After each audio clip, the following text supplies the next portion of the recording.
નમસ્કાર ભગવાનભાઈ. નમસ્કાર નમસ્કાર સાહેબ. આપણે અત્યારે જે માંડવી ગામમાં હાજર છે, હમણાં આગળના વિડીયોમાં આપણે વાત કરી કે ખરેખર ઘરના અને કંપનીના સારી કંપનીના બિયારણમાં શું ફેર હોઈ શકે એના વિશે આપણે ભગવાનભાઈ થોડીક માહિતી આપવાના છીએ.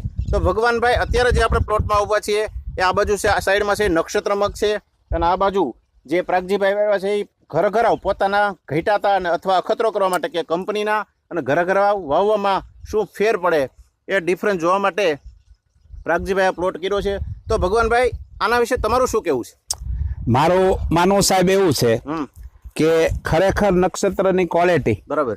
અમે તો પહેલી વખત જ આ વાવેતર સાહેબ કર્યું છે, પણ જમીન આસમાનનો ફરક. જે ઘરનું પોતાનું બિયારણ છે એની અંદર વાયરસ ગયો જ નહીં. બરાબર. પુષ્કળ દવાના છંટકાવ કર્યા છતાં એમાંથી વાયરસ નથી જતો.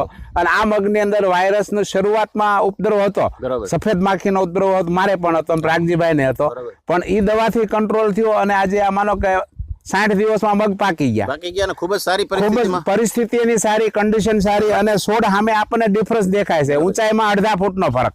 નક્ષત્રની ઊંચાઈ કમસે કમ 2 ફૂટ જેટલી ઊંચાઈ આવી ગઈ, અને ઘરના મગ છે તે ફૂટની અંદર જ છે, ફૂટ સુધીના છોડ, પણ વાયરસ પુષ્કળ પ્રમાણમાં સાહેબ આની અંદર લાગ્યો. જે કઈ ટૂંકમાં ક્વોલિટી બની છે એ બનતી નથી, એ ક્વોલિટી બને જ નહીં. કારણ કે આ જે ક્વોલિટી છે અત્યારે આપણી નજર સામે જ દેખાય છે દરેક ખેડૂતોને.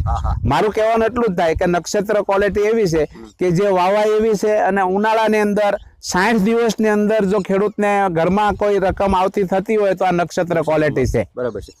થોડુંક આપણે પ્લોટ દેખાડ્યો છે તમભાઈ.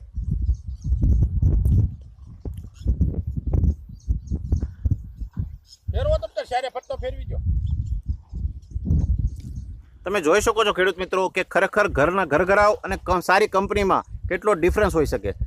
ભગવાનભાઈ આપણે ખૂબ જ સરસ વાત કરી. બરાબર છે ભગવાનભાઈ, તમારો પૂરેપૂરો પરિચય આપી દો. મારું નામ ભગવાનભાઈ તુલસીભાઈ ચલોડિયા, અને માંડવી ગામની અંદર હું સરપંચ તરીકે અત્યારે છું. માંડવી ગામના સરપંચ શ્રી છે જે ભાઈ છે ભગવાનજીભાઈ, તો આપણે એણે ખૂબ જ સરસ મજાની વાત કરી. બીજું ખેડૂત મિત્રોને તમારે બીજું શું કહેવાનું છે? જો સાહેબ, હું આમ તો ઘણા વર્ષોથી ખેતી સાથે સંકળાયેલ વ્યક્તિ છું, અને આધુનિક ખેતી જેને કહેવાય બરાબર એ પદ્ધતિથી અમે ખેતી કરવા વાળા છે. બરાબર. અમારી ઉંમર ખરી, પણ અમે નવા જમાનાના ડોહા છે.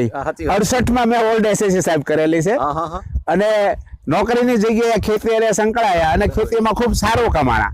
આજની તારીખમાં તમે જુઓ એટલો બધો ભગવાનજીભાઈને રસ છે કે ખેતીમાં આવીને ઊભા રહી ગયા મગમાં, અને મને જે કાંઈ વાત ખેતીની હતી એ બધી ટોટલી વાત કરી કે આજની તારીખમાં ખરેખર જો તમે ખેતીને એક વળતર અથવા એક સારી રીતે જો કરવા માંગતા હોય તો એમાં તમને રસ હોવો પૂરેપૂરો ખૂબ જ પ્રોફિટ છે જ, પણ બહુ ગણતરીથી ખેતી કરવાનો સમય છે સાહેબ. આડેધડ ખાતરનો યુઝ કરવો, આડેધડ દવાનો યુઝ કરવો એ લીગલી નથી ટૂંકમાં.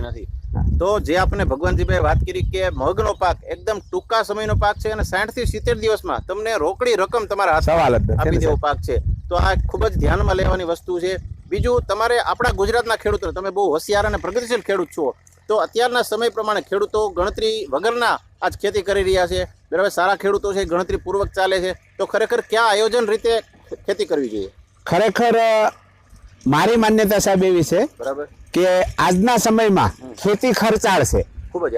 હા, પણ આડેધડ જો ખાતર છે, દવાનો યુઝ કરે તો આ ખેતી મોંઘી પડે, આમાંથી વળતર ખેડૂતને મળે નહીં.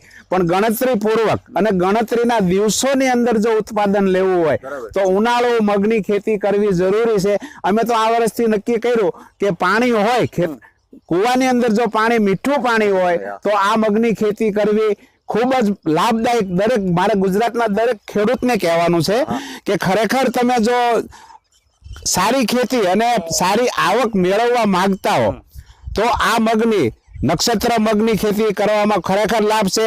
અને તમે બંને સાઈડ જોઈ શકો છો, પ્લોટની અંદર દેશી મગ ઘરના છે અને સામી સાઈડ નક્ષત્રનું વાવેતર થયેલું છે.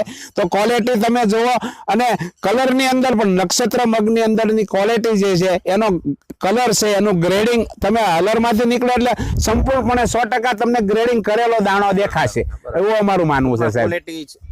બહુ સરસ ક્વોલિટી આવશે. તો ભગવાનભાઈ, તમારો તારક એગ્રી જેનેટિક્સ વતી ખૂબ ખૂબ આભાર કે તમે આ બંને વેરાયટીનો જે ડિફરન્સ છે એ અમારા ખેડૂત મિત્રોને સમજાવ્યું છે, અને આગળની ખેતી કઈ રીતના કરવી જોઈએ, કેવી ખેતી ખર્ચાળ છે, અને એમાંથી કઈ રીતના બહાર નીકળીને એક વળતર આપે આપે. એવી ખેતી કરવી જોઈએ એના હા. વિશે તમે સરસ મજાની માહિતી આપી.